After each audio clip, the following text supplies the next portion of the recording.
This video is used to demonstrate the web API which is created in Node.js, which takes shell script as an input and provides the output to the user who requested it.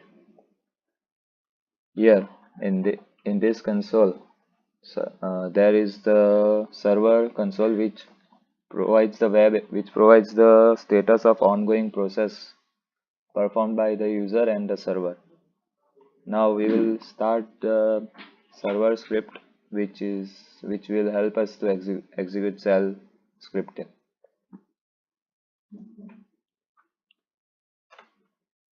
Here, as you can see, that the server is started. It is running here on localhost 8081 port. Now here we will upload the file which contains the command to execute.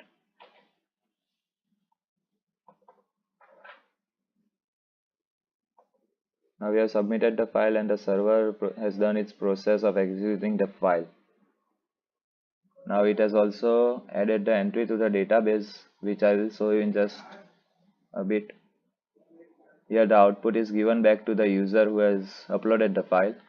Thus here the file contains only hello and this message in it, so it has printed that back to the user.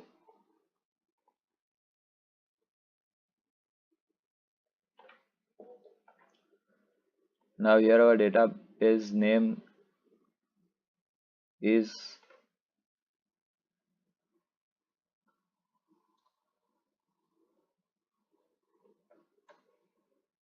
Ubuntu_API.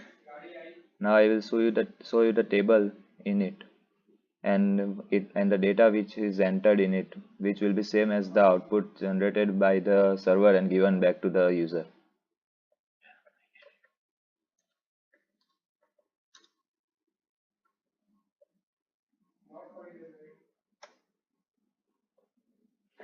See here, the success message is also printed, also stored in the database, which was given